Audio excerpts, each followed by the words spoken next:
नमस्कार दोस्तों, आप सब विद्यार्थियों को इस परीक्षा गुरु के यूट्यूब चैनल पर हार्दिक स्वागत करता हूं। मैं अनुप रघुवंशी एक बार फिर आप सभी विद्यार्थियों का अपने इस चैनल पर हृदय तल से नमन अभिनंदन करता हूं। आज मैं इस वीडियो में कक्षा 10 के विद्यार्थियों के लिए वीडियो बहुत ही महत्वपूर्ण होगी, जिनके लिए अभी भी उनकी साइंस की तैयारी नहीं हुई है और 29 फरवरी 2024 को यूपी बोर्ड का एग्जाम देना है। उनको डर लगता है, केवल इन्हीं प्रश्नों को चिन्हित कर ले। आज से ये प्रश्न जो मैं एनसीईआरटी के प्रश्न करवा रहा हूं, इससे पहले वाले वीडियो में मैंने कंप्लीट रसायन विज्ञान कक्षा 10 के कंप्लीट रसायन विज्ञान के मोस्ट इंपोर्टेंट टॉपिक पर चिन्हित कर दिए थे और उन्हीं हर एक प्रश्न उन्हीं से फंसेगा, इसकी हूबहू 100% गारंटी हमारी।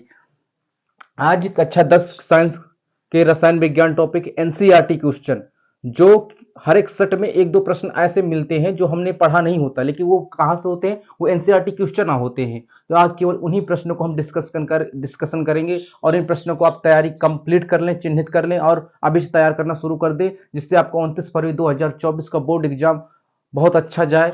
हम यही आशा करेंगे। आज हम कक्षा 10 की कंप्लीट रसायन विज्ञान में से एनसीईआरटी बेस्ड क्वेश्चन, मतलब पूरे 4 चैप्टरों में से एनसीईआरटी क्वेश्चन लेके आए हैं, जिनमें से आपको केवल यही पढ़ना है, बस इसके बाद पढ़ना नहीं है। क्योंकि अगर आप और ज्यादा पढ़ेंगे तो आपके पास उतना टाइम है नहीं। केवल आप फिक्स टॉपिक पढ़ें और उन्हीं में अच्छे नंबर प्राप्त करें। सातों के सातों सेट, यूपी बोर्ड के सातों के सातों सेट के हर एक प्रश्न यहीं से मिलेंगे, इसकी गारंटी। पहला चैप्टर है आपका अध्याय नंबर 1। पहला चैप्टर का नाम है रासायनिक अभिक्रिया एवं समीकरण। इस चैप्टर से हमने केवल आपको एनसीईआरटी 3 प्रश्न चिन्हित करवाएंगे एनसीईआरटी के, केवल आप इन्हीं को कंप्लीट करें। अगर पूछेगा इस चैप्टर से एनसीईआरटी क्वेश्चन तो केवल यही पूछेगा, अन्यथा पूछेगा ही नहीं। तो पहला प्रश्न है नंबर 1 प्रश्न में, वायु में जलाने से पहले मैग्नीशियम के फीते को साफ क्यों किया जाता है? यह प्रश्न 2022 में एक बार एक सेट में आया है, 2024 में फुल चांस से आने के। फिर से प्रश्न रिपीट करूंगा। पहला प्रश्न, वायु में जलाने से पहले मैग्नीशियम के फीते को साफ क्यों किया जाता है? क्योंकि मैग्नीशियम के फीते को इसलिए साफ किया जाता है क्योंकि वो ऑक्सीजन से क्रिया करके वो ठोस ठोस फीता बना लेता है, जिससे ये असंभव हो जाता है। इसके बाद दूसरा प्रश्न हमारा, किसी पदार्थ एक्स के विलयन का उपयोग सफेदी करने के लिए होता है। यह क्वेश्चन बहुत ही महत्वपूर्ण प्रश्न है। 2024 के किसी न किसी सेट में, यूपी बोर्ड के किसी न किसी सेट में यह प्रश्न मिलेगा। फिर से प्रश्न पढ़ रहा हूं मैं, ध्यान देना, रिपीटेड क्वेश्चन कर रहा हूं। किसी पदार्थ एक्स के विलयन का उपयोग करके सफेदी करने के लिए होता है। ये उसमें उसके बाद पहला प्रश्न है, पदार्थ एक्स का नाम तथा इसका सूत्र लिखिए। दूसरा इसी का प्रश्न है, उपरोक्त वन में लिखे गए पदार्थ एक्स के जल के साथ अभिक्रिया भी लिखिए। ये प्रश्न है आपको। देखो, इसमें बताना एक्स का विलयन का उपयोग जिसमें सफेदी करने के लिए। हम सफेदी करने के लिए किसका प्रयोग करते हैं? शुष्क चूना का।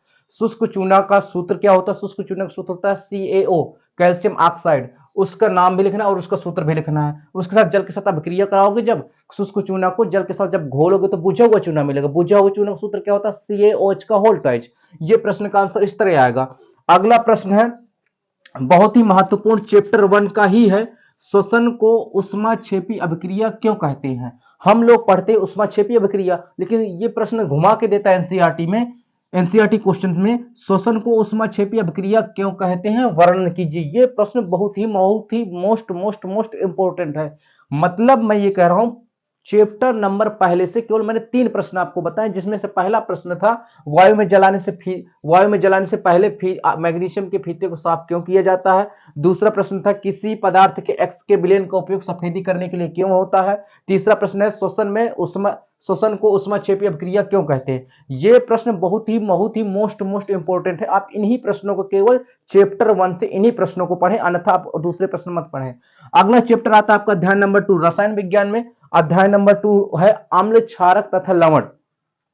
इसके केवल मैं आपको 2 प्रश्न बताऊंगा, ओनली 2 प्रश्न बताऊंगा, ओनली उन्हीं को पढ़ लें और हूबहू अगर पूछा जाएगा तो इन्हीं प्रश्न में ही आएगा, अन्यथा इसके बाहर नहीं आएगा एनसीईआरटी क्वेश्चन से। पहला प्रश्न है आपका, निम्न समीकरण को संतुलित कीजिए। निम्न समीकरण को संतुलित कीजिए, ये प्रश्न जो आना है 6 नंबर में आएगा अथवा में लग के आएगा। चिन्हित करें, मोस्ट इंपोर्टेंट क्वेश्चन है ये प्रश्न। यूपी बोर्ड के जो मॉडल पेपर 2023-24 का जारी किया, ये प्रश्न उसमें छपा है अथवा में 6 नंबर में, जिसमें से आपका पहला प्रश्न है उसमें, तनु सल्फ्यूरिक अम्ल दानेदार जिंक के साथ अभिक्रिया करता है। केवल इनको आप समीकरण देना, सूत्र लिखना, 6 नंबर का प्रश्न आएगा हूबहू बहू 101% गारंटी कहता हूं कि हर एक सेट में से इस तरह के प्रश्न आते हैं। तनु सल्फ्यूरिक अम्ल दानेदार जिंक के साथ अभिक्रिया करता है। दूसरा प्रश्न है तनु हाइड्रोक्लोरिक अम्ल मैग्नीशियम की पट्टी के साथ अभिक्रिया करता है। आधा लड़का पूरा मतलब यूपी बोर्ड का जो लड़का होता है, गांव देहात से होता है, ये इतना कंफ्यूज हो जाता है। उसने पढ़ा तो दानेदार जिंक, जिंक तो पढ़ा रहता लेकिन दानेदार नहीं पढ़ा रहता, तो कंफ्यूजन हो जाता है। अरे मेरे भाई जिंक की बात ही कर रहा है, वो दानेदार से आपसे कोई मतलब नहीं हो, वो केवल आपको भटकाने के लिए, आपको केवल डाउट करने के लिए दे रहा है। इसके बाद दूसरा प्रश्न देखो क्या कहा, तनु हाइड्रोक्लोरिक अम्ल मैग्नीशियम की पट्टी, मैग्नीशियम की पट्टी, आपने मैग्नीशियम पढ़ा, पट्टी नहीं पढ़ा ना, तो आप मैग्नीशियम की ही क्रिया करें। पट्टी केवल आपको भटकाने के लिए कहा गया है, केवल डाउट मतलब आप डाउट में जाइए, इसलिए ये कहा गया है। अगला प्रश्न है तीसरा प्रश्न, तनु सल्फ्यूरिक अम्ल एल्युमिनियम की चूर्ण। अरे मेरे भाई चूर्ण हटा दे, एल्युमिनियम जानता है ना, एल संकेत होता है जिसका, आप उसको साथ अभिक्रिया करा देंगे, केवल समीकरण देना, संतुलित कर लेना। अगला प्रश्न है हमारा लास्ट प्रश्न इसका, तनु हाइड्रोक्लोरिक अम्ल लोहे के रेतन।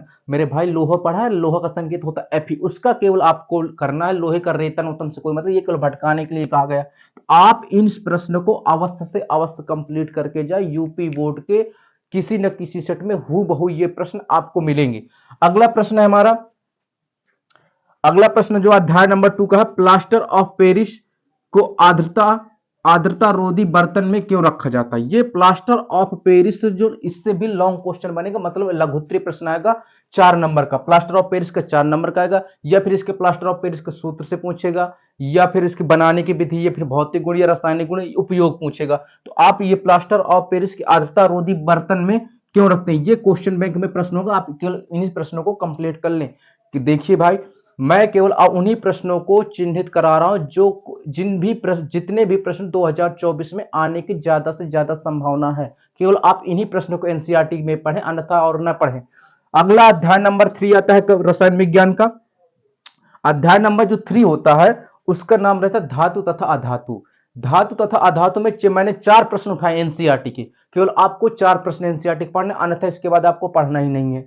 पहला प्रश्न है आपको, सोडियम को कैरोसिन तेल में डुबोकर क्यों रखा जाता है। यह प्रश्न बहुत ही महत्वपूर्ण है।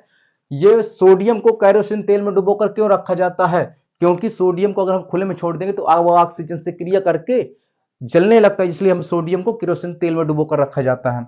दूसरा प्रश्न है, धातु और अधातु के नाम से ही चैप्टर से है, उभयधर्मी ऑक्साइड क्या होते हैं। 2 उभयधर्मी ऑक्साइडों को उदाहरण दीजिए। उभयधर्मी ऑक्साइड क्या होते हैं, उभयधर्मी ऑक्साइड कहे या द्विधर्मी ऑक्साइड कहे, आपको समझ जाना वही है कह रहा है। ध्यान देना ये प्रश्न, इसका उभयधर्मी या द्विधर्मी ऑक्साइड क्या होते हैं, 2 उभयधर्मी ऑक्साइडों के उदाहरण दीजिए। प्रश्न बहुत ही महत्वपूर्ण है, चिन्हित कर ले। अगला प्रश्न 2024 के किसी न किसी सेट में मिलेगा, ये रासायनिक गुणधर्म के आधार पर धातु तथा अधातु का अंतर लिखिए। हम लोग जो पढ़े होते हैं भौतिक गुण के आधार पर धातु और अधातु का अंतर, इस बार जो पूछा जाना है 2024 के बोर्ड एग्जाम में रासायनिक गुणधर्म के आधार पर, इस बार कैसा पूछा जाना, रासायनिक गुणधर्म के आधार पर धातु और अधातु में अंतर लिखिए। यह प्रश्न 2024 में के बोर्ड एग्जाम में किसी न किसी सेट में अवश्य देखने को मिलेगा। इसके बाद हमारा जो अगला प्रश्न आता है, देखो ये प्रश्न जो चौथा प्रश्न है, इतना इंपॉर्टेंट प्रश्न है भैया, ये जितने भी प्रश्न है बहुत ही इंपॉर्टेंट है, अन्यथा और भी प्रश्न में ला सकता था, लेकिन मैं उन्हीं प्रश्नों को लाया हूं केवल जो आपको पढ़ना है और 2024 बोर्ड एग्जाम में बहुत ज्यादा संभावना है इनकी। जिसमें से पहला प्रश्न है आपका, सोडियम ऑक्सीजन एवं मैग्नीशियम के लिए इलेक्ट्रॉन बिंदु संरचना बताइए। ये प्रश्न 2023 में भी आ चुका है, एक सेट में आ चुका है। सोडियम ऑक्सीजन एवं मैग्नीशियम की इलेक्ट्रॉन बिंदु संरचना, ये कैसे निकाला जाता है, सोडियम का परमाणु क्रमांक होता है 11, आप इलेक्ट्रॉनिक विन्यास निकालेंगे, उसकी इलेक्ट्रॉन बिंदु की संरचना निकालेंगे। ये प्रश्न बहुत ही महत्वपूर्ण है, 2023 में भी ये पूछा गया, 2024 में भी संभावना है। लेकिन यहाँ सोडियम की जगह और कुछ दे सकता है, मतलब एल्युमिनियम दे सकता है, यहाँ पर ऑक्सीजन की जगह और कुछ कह सकता है, नाइट्रोजन कह सकता है, लेकिन मैं ये कह रहा हूं कि इलेक्ट्रॉन बिंदु संरचना से 1-2 नंबर का प्रश्न अवश्य पूछा जाएगा इस साल 2024 के बोर्ड एग्जाम में किसी न किसी सेट में। अगला चैप्टर का नाम है हमारा अध्याय 4, कार्बन एवं उसके यौगिक। इस चैप्टर पूरी रसायन विज्ञान में सबसे ज्यादा नंबर देने वाला चैप्टर ये है, कार्बन एवं उसके यौगिक, अध्याय नंबर 4। इसमें से पहला प्रश्न हमने एनसीईआरटी को उठाया है, कार्बन डाइऑक्साइड, सल्फर, साइक्लोपेंटेन के सूत्र एवं इलेक्ट्रॉन बिंदु की संरचना। मैंने कहा भैया इस साल इलेक्ट्रॉन बिंदु की संरचना से 2 नंबर का अवश्य प्रश्न आएगा, ध्यान देना। कार्बन डाइऑक्साइड, सल्फर, भैया इनकी जगह नाम चेंज हो सकते हैं, लेकिन साइक्लोपेंटेन ये अवश्य आएगा। साइक्लोपेंटेन की जगह साइक्लोब्यूटेन हो सकता है। सूत्र एवं इलेक्ट्रॉन बिंदु की संरचना, इलेक्ट्रॉन बिंदु की संरचना बनाइए, इसी तरह किया जाता है जिस तरह हमने पिछले क्वेश्चन में डिस्कशन किया। अगला प्रश्न नंबर 2, प्रश्न नंबर 2 है निम्न यौगिकों की संरचना बनाइए। निम्न यौगिकों की संरचना, ये 2 नंबर का प्रश्न पक्का आएगा, हर एक सेट में मिलेगा, सातों के सातों सेट में से प्रश्न है, ध्यान देना। ही फिर से पढ़ रहा प्रश्न नंबर दूसरा, निम्न यौगिकों की संरचना बनाइए।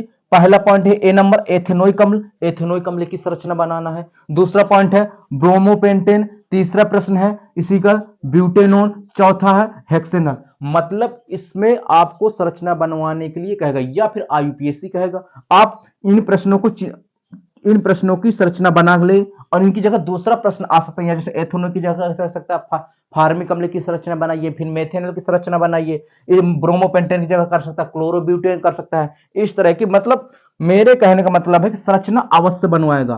क्या बनवाएगा? संरचना अवश्य बनवाएगा। अगला प्रश्न है हमारा, पेंटेन के लिए कितने संरचनात्मक समावयवियों का चित्रण कर सकते हैं? मतलब समावयवता से एक प्रश्न अवश्य आएगा किसी न किसी सेट में 2024 के बोर्ड एग्जाम में। कौन सा प्रश्न भैया? पेंटेन, या पेंटेन की जगह ब्यूटेन कर सकता है, एथेन कर सकता है, तो आप इनकी समवायता ज्ञात कर लें।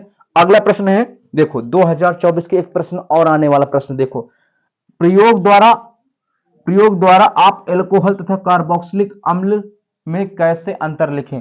मतलब मैं ये कह रहा हूं एल्कोहल तथा कार्बोक्सिलिक अम्ल का प्रयोग द्वारा अंतर लिखिए। हम लोग पढ़ रहे होते एल्कोहल की बनाने की विधि पढ़ रहे, एल्कोहल के भौतिक गुण पढ़ लिए, आधे तो लड़के क्या करते हैं यूपी बोर्ड के, एल्कोहल के भौतिक गुण और कार्बोक्सिलिक अम्ल के भौतिक गुण ही लिखाते हैं, लेकिन ये गलत है, ऐसा नहीं करना। हम वो कह रहा प्रयोग द्वारा। ये प्रश्न एनसीईआरटी क्वेश्चन में है, ध्यान देना, इसलिए मैंने ये प्रश्न चिन्हित किया, यही प्रश्न आने की ज्यादा संभावना इसको इस साल। एल्कोहल तथा कार्बोक्सिलिक अम्ल में कैसे अंतर करें? आप इन प्रश्नों को क्वेश्चन बैंक या अपनी नोटबुक में जहां पढ़ते हो, मतलब कहीं से आप पढ़ते रहे हो, कहीं भी क्वेश्चन बैंक में आप नोट कर लें, और ये फिर नोटबुक में होंगे आपके प्रश्न जहां आपने पढ़ा होगा, टीचर ने पढ़ाया होगा। अगला प्रश्न है, या फिर इस तरह नहीं पूछेगा प्रयोग द्वारा, तो फिर कैसे पूछेगा? या करके है, अथवा लगा के है मेरा प्रश्न, भौतिक एवं रासायनिक गुणधर्म के आधार पर एथेनॉल या एथेनोइक अम्ल में अंतर लिखिए। मतलब ये भौतिक या रासायनिक गुणधर्म के आधार पर या फिर प्रयोग के आधार पर, दो में से एक प्रश्न पूछा जाएगा। यूपी बोर्ड के हर एक सेट में से 4 से 5 सेट में आपको देखने को मिलेगा, या फिर प्रयोग द्वारा या फिर भौतिक रासायनिक द्वारा, का दोनों मिल जाए, ये भी तो है। किसी साथ 7 सेट में 3 सेट में का प्रयोग द्वारा मिल जाए, 3-4 सेट में भौतिक एवं रासायनिक गुणधर्म के आधार पर क्या पूछ ले, एथेनोइक तथा एथेनॉल में अंतर पूछ ले। तो आप इन प्रश्नों को चिन्हित करके जाए, अवश्य पढ़ना भैया। 29 तारीख को आपको 70 में से 65 प्लस फोड़ के आना है, तो इन प्रश्नों को अवश्य पढ़ के जाए, अभी से लर्न करना शुरू कर दे। अगला प्रश्न है अंतिम प्रश्न, चैप्टर नंबर 4 का अंतिम प्रश्न, सजातीय श्रेणी क्या है? ये प्रश्न मैंने कहा भाई टिक कर लो, सजातीय श्रेणी किसे कहते हैं, उदाहरण सहित समझाइए, उदाहरण सहित समझाइए। ये प्रश्न 2024 के बोर्ड एग्जाम ने तो 2 सेट में से अवश्य मिलेगा, ध्यान देना। सजातीय श्रेणी क्या है, उदाहरण देकर समझाइए। ये प्रश्न बहुत ही मोस्ट इंपोर्टेंट है। अगला प्रश्न हमारा आता है हाइड्रोजनीकरण, शायद दिखता ना हो आपको, देख लेना, मैं बोल रहा हूं हाइड्रोजनीकरण क्या है, इसके औद्योगिक अनुप्रयोग लिखिए। मतलब हमने आपको पढ़ाया था हाइड्रोजनीकरण अभिक्रिया पढ़ाई थी, आपके गुरुजी ने भी पढ़ाया होगा, तो हाइड्रोजनीकरण क्या है वो लिखना है, और इसका औद्योगिक अनुप्रयोग, औद्योगिक का मतलब होता है जो कंपनी में बनाया जाए, जो बहुत ज्यादा मात्रा में बनाया जाए, उसका मतलब होता है औद्योगिक। औद्योगिक में इसका अनुप्रयोग लिखिए। यह प्रश्न बहुत ही महत्वपूर्ण है, आप सभी छात्र इन प्रश्नों को अपनी क्वेश्चन बैंक या नोटबुक में चिन्हित कर लें, और इन केवल ये प्योर एनसीईआरटी से हैं, बहुत ही मोस्ट इंपोर्टेंट क्वेश्चन है, इन्हीं को पढ़ के अवश्य जाए। तो 29 तारीख को विज्ञान के पेपर में 70 में से 65 प्लस अवश्य करके आएंगे रसायन विज्ञान में, और जो जिसी तरह हम जीव विज्ञान का प्रोवाइड करेंगे वीडियो, इसी तरह हम आपको फिजिक्स का भी बता देंगे। तो आप उन प्रश्नों को अवश्य पढ़ के जाएं, और इस वीडियो को ज्यादा से ज्यादा शेयर करें, चैनल को सब्सक्राइब करो, बेल आइकन प्रेस कर लें, और वीडियो को लाइक कर दें। अपने जिसको भी तैयारी ना हो तो केवल इन्हीं प्रश्नों को बार बार अध्ययन करें।